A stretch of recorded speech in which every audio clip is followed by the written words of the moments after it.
Artigo 40. Na aplicação das sanções disciplinares, são consideradas para fins de atenuação as seguintes circunstâncias, entre outras. Inciso 1. Falta cometida na defesa de prerrogativa profissional. Inciso 2. Ausência de punição disciplinar anterior. Inciso 3. Exercício assíduo e proficiente de mandato ou cargo em qualquer órgão da OAB. Inciso 4. Prestação de relevantes serviços à advocacia ou à causa pública. Parágrafo único. Os antecedentes profissionais do inscrito, as atenuantes, o grau de culpa por ele revelada, as circunstâncias e as consequências da infração são considerados para o fim de decidir. A linha A, sobre a conveniência da aplicação cumulativa da multa e de outra sanção disciplinar. A linha B, sobre o tempo de suspensão e o valor da multa aplicáveis. Artigo 41. É permitido, ao que tenha sofrido qualquer sanção disciplinar requerer, 1 ano após seu cumprimento, a reabilitação, em face de provas efetivas de bom comportamento. Parágrafo único. Quando a sanção disciplinar resultar da prática de crime, o pedido de reabilitação depende também da correspondente reabilitação criminal. Artigo 42. Fica impedido de exercer o mandato o profissional a quem forem aplicadas as sanções disciplinares de suspensão ou exclusão. Artigo 43. A pretensão à punibilidade das infrações disciplinares prescreve em 5 anos, contados da data da constatação oficial do fato. Parágrafo 1º. Aplica-se a prescrição a todo processo disciplinar alisado por mais de 3 anos, pendente de despacho ou julgamento, devendo ser arquivado de ofício ou a requerimento da parte interessada, sem prejuízo de serem apuradas as responsabilidades pela paralisação. Parágrafo 2º. A prescrição interrompe-se. Inciso 1. Pela instauração de processo disciplinar ou pela notificação válida feita diretamente ao representado. Inciso 2. Pela decisão condenatória recorrível de qualquer órgão julgador da OAB. Artigo 44. A Ordem dos Advogados do Brasil B, serviço público dotado de personalidade jurídica e forma federativa, tem por finalidade: inciso 1. Defender a Constituição, a ordem jurídica do Estado Democrático de Direito, os direitos humanos, a justiça social, e pugnar pela boa aplicação das leis, pela rápida administração da justiça e pelo aperfeiçoamento da cultura e das instituições jurídicas. Inciso 2. Promover, com exclusividade, a representação, a defesa, a seleção e a disciplina dos advogados em toda a República Federativa do Brasil. Parágrafo 1º. A OAB não mantém com órgãos da administração pública qualquer vínculo funcional ou hierárquico. Parágrafo 2º. O uso da sigla OAB é privativo da Ordem dos Advogados do Brasil.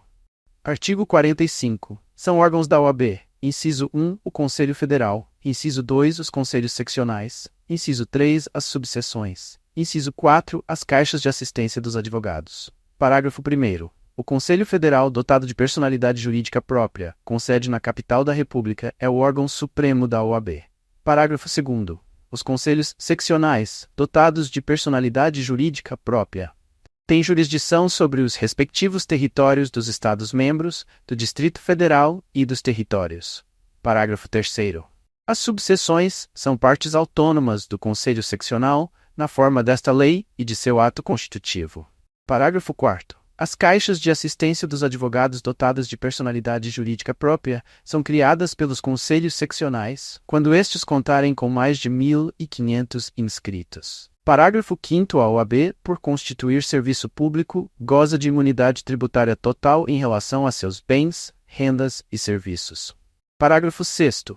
Os atos, as notificações e as decisões dos órgãos da OAB, salvo quando reservados ou de administração interna, serão publicados no Diário Eletrônico da Ordem dos Advogados do Brasil, a ser disponibilizado na internet, podendo ser afixados no fórum local, na íntegra ou em resumo. Artigo 46. Compete à OAB fixar e cobrar de seus inscritos contribuições, preços de serviços e multas. Parágrafo único. Constitui título executivo extrajudicial a certidão passada pela diretoria do Conselho competente relativa a crédito previsto neste artigo. Artigo 47. O pagamento da contribuição anual à OAB isenta os inscritos nos seus quadros do pagamento obrigatório da contribuição sindical. Artigo 48. O cargo de conselheiro ou de membro de diretoria de órgão da OAB é de exercício gratuito e obrigatório, considerado serviço público relevante, inclusive para fins de disponibilidade e aposentadoria. Artigo 49. Os presidentes dos conselhos e das subseções da OAB têm legitimidade para agir, judicial e extrajudicialmente, contra qualquer pessoa que infringir as disposições ou os fins desta lei. Parágrafo único. As autoridades mencionadas no caput deste artigo têm ainda legitimidade para intervir, inclusive como assistentes, nos inquéritos e processos em que sejam indiciados, acusados ou ofendidos os inscritos na OAB. Artigo 50. Para os fins desta lei, os presidentes dos conselhos da OAB e das subseções podem requisitar cópias de peças de autos e documentos a qualquer tribunal, magistrado, cartório e órgão da administração pública direta, indireta e fundacional. Artigo 51. O Conselho Federal compõe-se, inciso 1, dos conselheiros federais, integrantes das delegações de cada unidade federativa, inciso 2, dos seus ex-presidentes, na qualidade de membros honorários vitalícios. Parágrafo 1º. Cada delegação é formada por 3 conselheiros federais. Parágrafo 2º. Os ex-presidentes têm direito apenas à voz nas sessões. Parágrafo 3º. O Instituto dos Advogados Brasileiros e a Federação Nacional dos Institutos dos Advogados do Brasil são membros honorários, somente com direito à voz nas sessões do Conselho Federal. Artigo 52. Os presidentes dos conselhos seccionais nas sessões do Conselho Federal têm lugar reservado junto à delegação respectiva e direito somente à voz. Artigo 53. O Conselho Federal tem sua estrutura e funcionamento definidos no Regulamento Geral da OAB. Parágrafo 1º. O presidente, nas deliberações do Conselho, tem apenas o voto de qualidade. Parágrafo 2º. O voto é tomado por delegação e não pode ser exercido nas matérias de interesse da unidade que represente. Parágrafo 3º. Na eleição para a escolha da diretoria do Conselho Federal, cada membro da delegação terá direito a um voto, vedado aos membros honorários vitalícios.